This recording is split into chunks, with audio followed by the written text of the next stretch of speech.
Halo, apa kabar? Assalamualaikum warahmatullahi wabarakatuh. Selamat datang di channel Jedo Power Official yang ada di YouTube.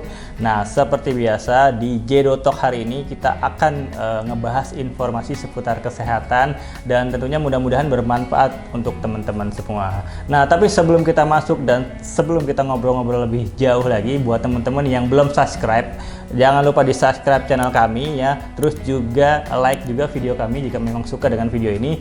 Jangan lupa nyalakan lonceng notifikasinya kalau teman-teman mungkin ingin mendapatkan update terbaru dari video-video kami. Dan kalau misalkan ada pertanyaan seputar informasi kesehatan beserta solusinya, jangan ragu untuk tulis di kolom komentar. Nanti kita akan bantu jawab dengan praktisi kesehatan yang sudah ada di sebelah kita. Untuk itu tetap pantengin video kita hari ini.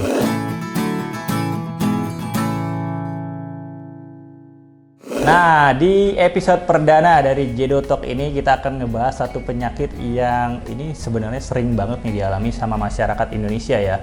Karena mungkin dipengaruhi sama pola hidup yang buruk ya, aktivitas yang buruk sehingga memicu penyakit ini. Apalagi kalau bukan penyakit jantung. Nah, tuh ya, penyakit yang mungkin bisa dikatakan penyakit pembunuh nomor 1 di dunia dan sifatnya adalah silent killer, artinya senyap. Tema hari ini adalah waspada jantung koroner pembunuh senyap nomor 1. Waduh, serem ya. Ibu, penyakit jantung bisa dikatakan sebagai pembunuh nomor 1 di dunia, ya kan? Nah, dari kacamata medis sebenarnya penyakit jantung itu adalah sesuatu atau penyakit yang seperti apa sih yang hinggap di tubuh manusia? Kenapa orang bisa terkena penyakit jantung? Iya, jadi menurut Organisasi Kesehatan Dunia ya Mas atau WHO, yeah. Penyakit jantung ini merupakan penyebab kematian terbesar di dunia, termasuk di Indonesia gitu.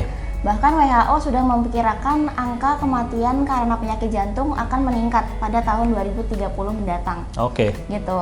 Nah, penyakit jantung sendiri ini adalah kerusakan pada pembuluh darah utama jantung. Atau kondisi di mana pembuluh darah arteri jantung tersumbat karena timbunan lemak. Gitu. Nah, sedangkan fungsi dari pembuluh darah arteri ini adalah untuk menyalurkan darah dan nutrisi kepada otot-otot jantung. Gitu. Jadi kalau misalnya otot-otot jantungnya tersumbat oleh timbunan lemak, maka pembuluh darah akan menyempit. Nah, itu yang akan menyebabkan aliran darah ke jantung semakin berkurang. Maka timbullah gejala-gejala dari penyakit jantung. Tuh teman-teman, sebenarnya datang dari arteri atau pembuluh darah yang tersumbat ya. Nah, terus kenapa sering kita dikatakan bahwa penyakit jantung itu sebagai penyakit yang senyap ya? Artinya biasa disebut dengan silent killer. Ya, tiba-tiba orang lagi aktivitas biasa gitu kan, atau sebelumnya nggak ada gejala apapun, atau bahkan yang lagi tidur tiba-tiba bisa terkena penyakit jantung. Nah, itu kenapa bisa dikatakan sebagai seperti itu tuh, Bu? Ya, jadi sebenarnya penyakit ini itu tidak memiliki gejala awal, Mas. Jadi awalnya nggak ada ya? Iya, jadi bisa datang secara tiba-tiba, bahkan bisa merenggut nyawa seseorang. Gitu. Jadi bisa terjadi saat olahraga ya, betul, sering. Pada saat shock berat, atau bahkan saat tidur. Saat kaget pun juga bisa ya, kadang-kadang ya? Betul. Jadi kenapa dinamakan silent killer gitu. Nah, jadi apalagi orang-orang yang tidak memiliki sensitivitas di tubuhnya. Gitu. Jadi sebenarnya mereka nggak ngerasa nih ada timbul gejala-gejala penyakit jantung. Jadi sering menyepelekan. Contohnya nyeri dada. Banyak kan orang yang ngira nyeri dada itu cuma masuk angin biasa. Padahal itu termasuk gejala dari penyakit jantung. Jadi itu sebenarnya bisa dikatakan sebagai silent killer karena si penderitanya nggak menyadari ada gejala ya, Bu. Mungkin sebenarnya dalam tubuhnya udah ada sesuatu yang nggak beres nih gitu kan. Karena ya itu tadi reaksinya atau gejalanya nggak ada, terus tiba-tiba bisa terkena dan tanpa disadari langsung seperti efek bola salju ya, menimbun tiba-tiba langsung buar dan biasanya berakibat pada kematian gitu. Nah, terus ini yang sering banget nih, ini menjadi sebuah anggapan gitu kan. Biasanya penyakit jantung itu sering banget dialami sama orang tua gitu kan, atau mungkin ya mohon maaf orang-orang yang sudah memiliki fisik yang rentak gitu kan, atau mungkin penyakit jantung ini sangat-sangat tidak mungkin dialami atau jarang sekali dialami sama orang-orang yang muda gitu. Apakah itu benar atau tidak? Ya, jadi sebenarnya pernyataan itu nggak sepenuhnya benar ya, Mas ya. Jadi memang salah satu faktor penyebab dari penyakit jantung yaitu usia. Gitu. Jadi seiring bertambahnya usia, maka organ seperti jantung dan pembuluh darah itu akan kaku. Jadi elastisitasnya akan berkurang. Gitu. Terus juga diiringi dengan fungsi dan mobilitas yang berkurang. Maka otot-otot para lansia itu melemah. Gitu. Apalagi saat mudanya itu tidak dibiasakan pola hidup sehat. Pasti nanti seiring bertambahnya usia akan meningkatkan resiko penyakit jantung Oke. gitu. Sebenarnya sekarang udah banyak ya Mas yang usianya masih terbilang muda seperti 30-an itu sudah terkena penyakit jantung. Nah, itu kenapa itu tuh, Bu? Iya, jadi sebenarnya mereka itu terlalu menyepelekan. Terus merasa dirinya sudah sehat karena rajin berolahraga gitu ya. Padahal masih banyak faktor-faktor lain yang bisa mempengaruhi penyakit jantung seperti itu yang tidak diperhatikan. Iya, tuh jadi sebenarnya memang orang tua ya atau orang yang sudah lanjut usia resiko terkena penyakit jantungnya tuh lebih besar gitu kan, karena tadi beberapa fungsi organnya tuh sudah menurun ya secara fungsi. Nah, tapi kita ini yang usia muda nih, khususnya saya nih yang usia 30 tahun juga punya potensi ya Bu ya, untuk terkena masalah penyakit jantung karena aktivitas dan pola hidup yang semakin lama semakin dapat memicu yang namanya munculnya penyakit jantung gitu. Nah, itu kan nyambung dari pertanyaan berikutnya nih. Kalau misalkan banyak yang menyebutkan bahwa penyakit jantung itu datang dari yang namanya keturunan. Itu bahkan ada di kerabat saya ya, mungkin dari kecil dia sudah terkena penyakit jantung. Lantaran nggak tahu kenapa, mungkin kakek neneknya juga punya penyakit jantung. Nah, itu sebenarnya betul atau tidak tuh, Bu? Iya, betul. Betul ya? Iya, betul. Jadi ketika orang tua, kakek, nenek atau anggota keluarga yang lain memiliki penyakit jantung ya, atau memiliki faktor resiko penyakit jantung seperti hipertensi dan kadar kolesterol tinggi, itu kemungkinan besar anak dan keturunannya memiliki penyakit yang sama. Seperti itu. Tetapi juga bisa banyak yang tidak mengalaminya gitu karena dapat dari faktor eksternal seperti pola hidup yang tidak sehat. Gitu. Jadi nggak semua orang mengalami yang dari keturunan itu.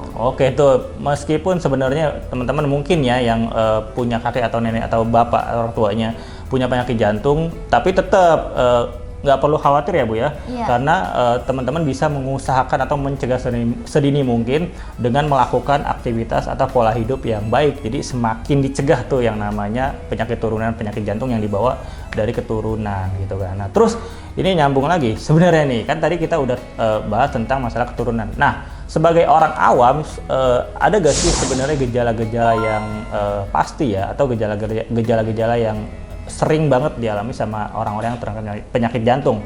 Tujuannya supaya misalkan kita bisa punya warning nih, punya kewaspadaan tersendiri ketika sudah mengalami yang namanya gejala tersebut. Ada gejala-gejala khusus untuk datangnya penyakit jantung tersebut? Ya, ada Mas. Jadi gejala yang sering banget terjadi ini yaitu nyeri dada. Nyeri dada. Gitu, ya. Nyesek ya? Iya betul. Jadi ketidaknyamanan pada dada. Nah, ini biasanya menjalar ke leher, punggung, bahu, lengan sebelah kiri, bahkan sampai bagian perut. Gitu. Jadi nyeri dada ini ada yang ringan, ada juga yang berat, Mas. Jadi tergantung sudah berapa banyak plak yang sudah menempel di pembuluh darah kita. Biasanya yang ringan itu akan mereda dengan sendirinya. Tetapi kalau yang nyeri dada yang berat itu akan bertahan beberapa menit sampai beberapa jam. Jadi kalau misalnya sudah terjadi secara terus-menerus itu akan berbahaya ya, bisa menyebabkan kematian seperti itu. Terus untuk gejala-gejala lain bisa pusing kepala, terus mual, muntah atau mudah lelah gitu ya, serta irama denyut jantung yang tidak stabil. Sering berdebar ya? Iya betul. Nah, ini yang dapat mengakibatkan henti jantung. Yang kalau misalnya tidak dapat penanganan yang cepat akan menimbulkan kematian. Tuh yang paling penting tuh adalah sesak di dada atau nyeri dada ya Bu ya. Dan tadi faktornya misalkan teman-teman udah mengalami yang namanya nyeri dada, meskipun sebenarnya tadi dikatakan Ibu Vio nyerinya cuma sedikit gitu kan, itu juga perlu diwaspadai ya Bu ya. Iya betul. Karena mungkin bisa aja yang sedikit itu yang bisa memicu penyakit jantung yang lebih parah. Untuk itu mungkin teman-teman bisa mulai yang namanya mengubah hidup gitu kan, mengubah pola hidup untuk mencegah terjadinya penyakit jantung yang lebih lanjut gitu kan. Nah, terus apa yang menjadi faktor-faktor dari munculnya penyakit jantung ya? Kalau misalkan mungkin bisa saja aktivitas yang sering kita lakukan gitu kan, sebenarnya adalah aktivitas yang dapat mendatangkan penyakit jantung itu sendiri gitu. Ada faktor-faktor yang dapat memicu penyakit jantung, Bu? Ya, ada. Jadi faktor penyebab penyakit jantung ini dibagi menjadi dua ya. Jadi ada faktor yang bisa diubah, ada juga faktor yang tidak bisa diubah. Nah, faktor yang tidak bisa diubah ini seperti usia. Yang tadi sudah kita bahas ya. Keluarga atau keturunan. Nah, sedangkan faktor yang bisa diubah yaitu seperti pola hidup yang tidak sehat, seperti kebiasaan merokok, meminum alkohol, kemudian kebanyakan makan makanan yang berlemak tinggi, terus juga kurangnya aktivitas atau olahraga gitu. Karena di dalam rokok ini sebenarnya mengandung zat-zat kimia seperti nikotin dan karbon monoksida. Oke. Nah, zat-zat kimia ini akan merusak pembuluh darah dan akan menyempitkan pembuluh darah arteri jantung. Oke. Nah, itu yang akan menimbulkan resiko penyakit jantung. Oke, tuh jadi teman-teman ada dua hal yang mungkin bisa jadi faktor ya penyebab dari penyakit jantung.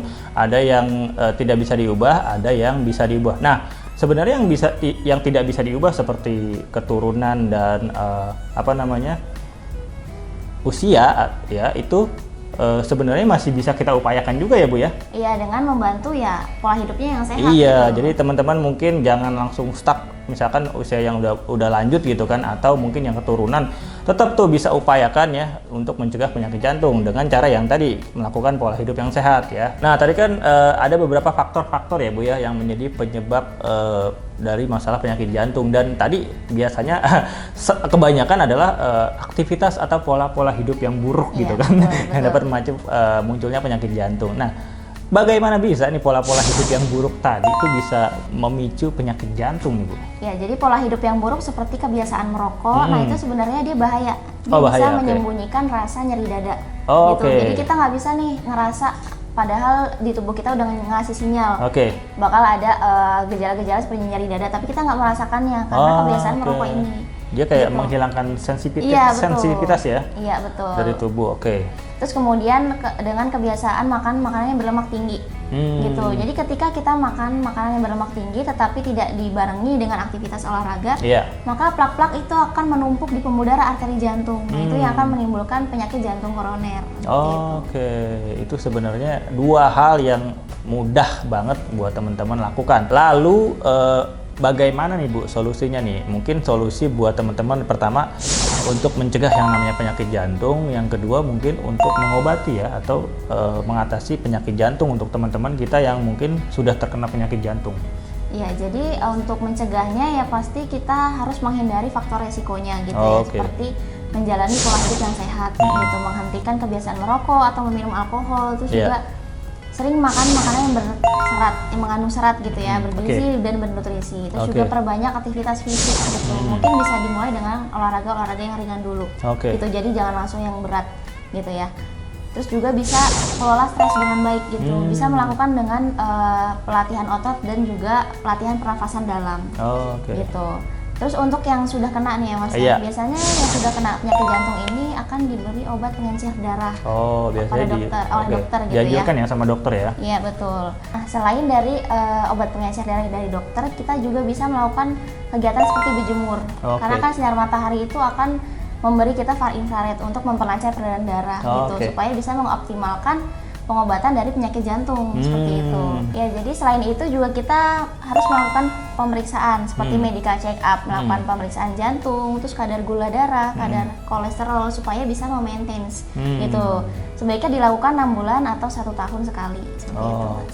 Jadi sebenarnya intinya adalah bagaimana cara membuat darah itu menjadi lancar ya Bu ya? Iya, betul. Karena kan tadi solusinya adalah ketika teman-teman sudah terkena penyakit jantung, pertama ya otomatis kualitas darahnya kurang ya, darahnya tidak lancar, entah itu karena darahnya kental atau ada penyumbatan pada dinding-dinding pembuluh darah sehingga dapat menghambat yang namanya kerja jantung. Nah, tadi solusinya adalah selain dapat memberikan pengencer darah di konsultasi ke dokter ya, terus juga dapat melakukan yang namanya terapi berjemur, karena salah satu manfaat dari berjemur adalah melancarkan yang namanya sirkulasi darah. Terus juga teman-teman tuh bisa yang namanya check up ya, minimal 6 bulan atau 3 bulan ya Bu? Iya, betul.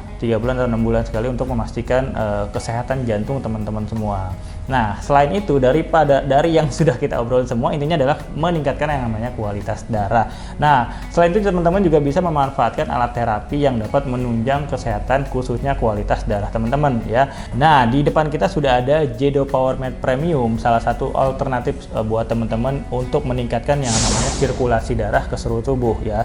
Terapi di atas matras Jedo Power Med Premium ini dapat yang pertama meningkatkan sirkulasi darah, meningkatkan kualitas darah ya, darah kental menjadi lancar, terus juga meluruhkan plak-plak yang ada di pembuluh darah, dan yang terakhir adalah mengelastiskan pembuluh darah yang sudah mulai tidak elastis nih kan, baik untuk mengatasi yang namanya penyakit jantung, stroke, kolesterol, diabetes, bahkan hipertensi. Kalau misalkan bertanya-tanya bagaimana mungkin Jedo Power Med Premium ini bagus untuk melancarkan sirkulasi darah dan meringankan kerja jantung sahabat saya semua. Nah, jawabannya ada di 180 batuan mineral terbaik dari Korea ini. Karena dari 180 batuan mineral ini terdiri dari 4 jenis batuan alami ya. Ada batu bisamunsok, batu germanium, turmalin, dan batu giok Korea ya. Masing-masing semua batuan ini disusun di atas matras Jedo Power Med dan dipanaskan menggunakan alat pemanas yang sudah ada di depan kita ini. Ketika dipanaskan,